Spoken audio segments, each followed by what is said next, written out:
Hi guys, welcome back to the Spurred On podcast. It's Tuesday and I haven't done a transfer rumours roundup for a while, so I thought I'd do one for you today. But first of all, once again, please guys, if you're watching this on YouTube, thank you so much for watching, but could you also go over to your favourite podcast platform, be that Apple Podcasts, Spotify, Google, wherever, type in the Spurred On podcast and give me a follow and a subscribe. It'd be really helpful. I should say also, every day when I'm doing YouTube content, it will go up at 5 p.m, but the podcast version of that episode will go up earlier, sometimes as early as 9 a.m. in the morning. So if you want to get that bit of content first, go over to the podcast platforms, listen to it there, maybe when you're out running or you're driving, or maybe you're just walking around trying to clear your head.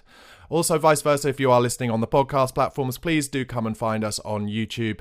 It is youtube.com/@BarnabySlater_. Thank you so much for your support. Really enjoying hearing from you guys in the comments as well.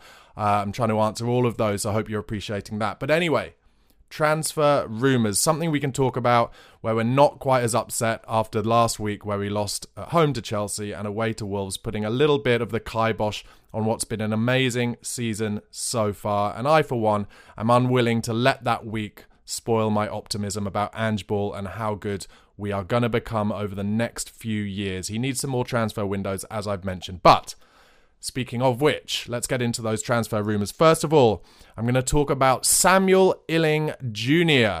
He is a 20-year-old winger currently playing for Juventus. I have to admit, I didn't know much about this player before I did some research, but he is an English player. He's played in all the English youth teams all the way up to the under-21s. He's 20 years old, as I mentioned, and he actually came up through the Chelsea Academy.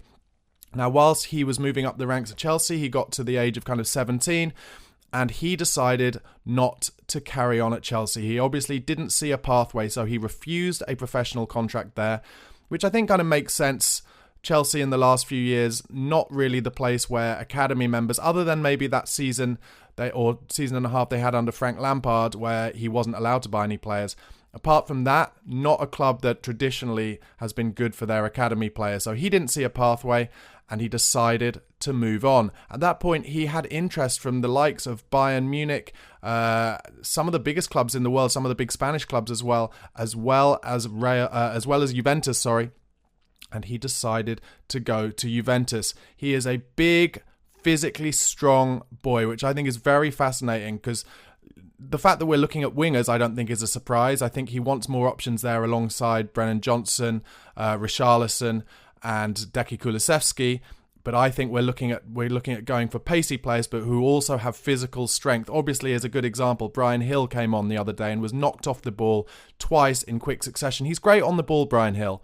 But will he ever have the physicality to make it in the Premier League? I don't know. From my opinion, he hasn't even bulked up in the same way that, say, a David Silva did when he was at Manchester City.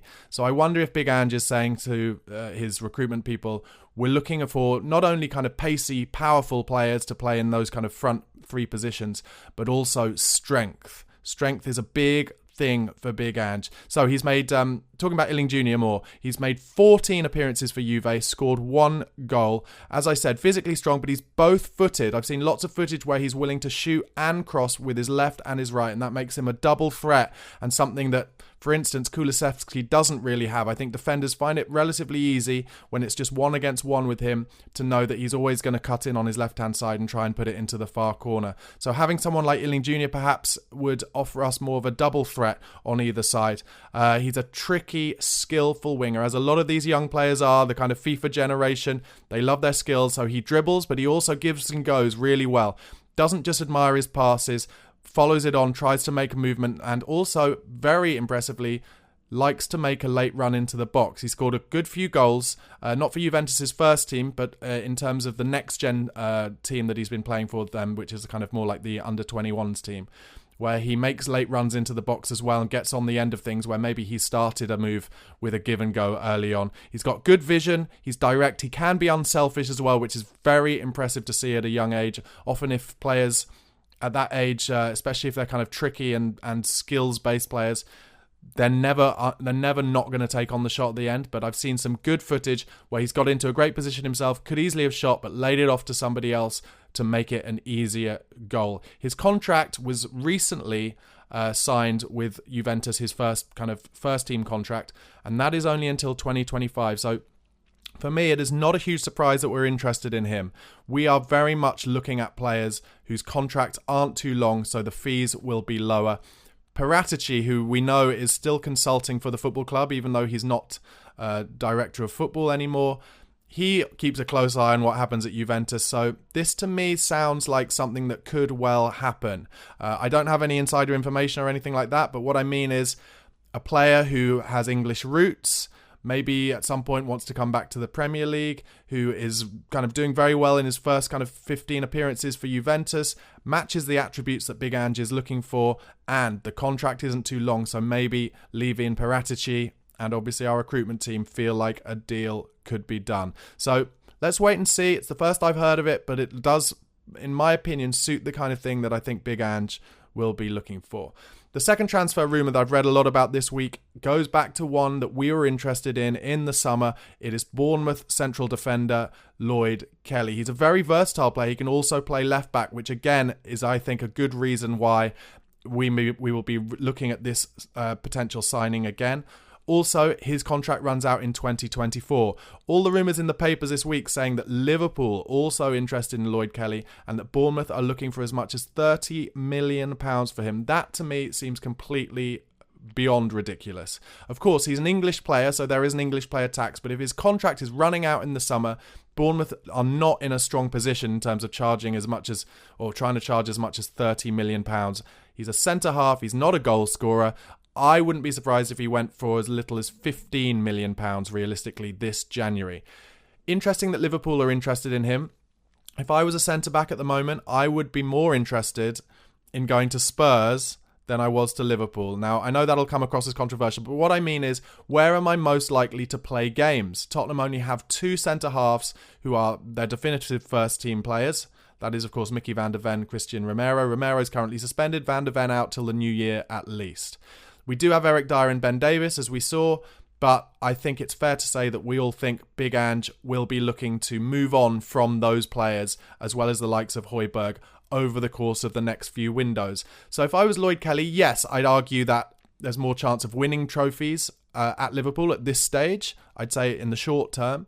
But I think in terms of the medium to long term, he'll have more chance of playing a good role in the squad and in the team at Tottenham Hotspur. So I think it's an interesting possibility. We were definitely in for him in the summer, and all the talk is that we're in for him now. In terms of how he plays, he's a big, strong boy again. He likes to play on the ball, happy to give it short, but also has a good vision to play kind of middle to long range balls, diagonals and the like. Good passer, stands up in the tackle, and like I said at the top, a versatile player, which is something else that I think Ange and Tottenham Hotspur will have high up on their list of attributes for transfers that they're looking to make over the next few windows. So with the reality that I think we were looking to buy him in the summer towards the end of the deadline, and I think if Sanchez had maybe gone a bit earlier, we might have brought him in, or if we'd managed to get rid of Eric Dyer, I think Lloyd Kelly may well have come in there. I think at 25 years old, with a lot of Premier League experience, a versatile player, that is something I could see us going through with as well. We'll just have to wait and see how concrete Liverpool's interest is as well, because that might muddy the waters. My final incoming transfer rumour talk today is Serhou Guirassy, another player who is absolutely ripping it up in Germany. He's 27 years old, he's from Guinea, and he currently plays for Stuttgart. Now, he's had a bit of a journeyman career so far, up to 27. He's played for French clubs, he played for Cologne, and he's always been slightly injury prone, but wherever he's played, he has scored goals. He is a number 9, he's a forward, he's a striker, but no season has been quite like this season for Guirassy. He has currently scored 15 goals in 7 games in the Bundesliga. He's mixing it up with Harry Kane at the top of the goal-scoring charts there. He apparently rumoured to have a £15 million release clause, and that, again, I'm sure is why Tottenham are interested in him. He's quite a slight player, kind of reminds me a bit of like a Papu Cisse, those kind of Newcastle players who are quite slim but quick forwards. And he is a great finisher, I have to say. I've watched a lot of his stuff from this season. He gives deft finishes. He finishes with his right and his left foot. He's incredibly confident at the moment, and I can totally see why Spurs might be interested in him. especially based on something that I'm going to talk to coming up in terms of a potential outgoing. He makes great runs, loves to play on the shoulder of the last man, reminds me a bit of Jermaine Defoe in that way. Doesn't seem to have much interest in coming deep to get the ball, just wants to play on the last man and make those runs, kind of diagonal runs or inside runs, to get on the end of chances.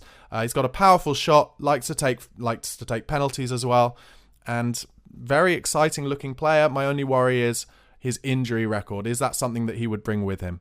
So let's see what happens. It seems a bit less likely to me than the other two, but let's see. Finally, I just wanted to talk about a potential outgoing. Rumours that Richarlison is interesting the Saudi clubs for this January.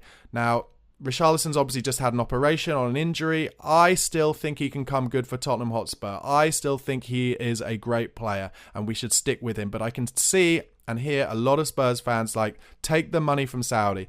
I would say if Saudi offered £75 million for Richarlison, yeah, I'd be tempted by that. But probably any less, 60 million getting our money back, not sure. I still think he's a good player and we should stick with him, and we need that level of player in our squad to carry on moving forward under Big Ange. Let me know what you think about any of those rumours, including Richarlison leaving. Would you want him to go? Let me know in the comments below. If you're listening on the podcast, please, if you're on Apple Podcasts, please do give me a rating and leave a comment. That really helps. And come over to YouTube, where I'm at youtube.com/@BarnabySlater_ and vice versa. If you're watching on YouTube, thanks so much for watching. Please do follow and subscribe on the podcast platform that you choose to use. Thanks so much for watching and listening. Come on, you Spurs.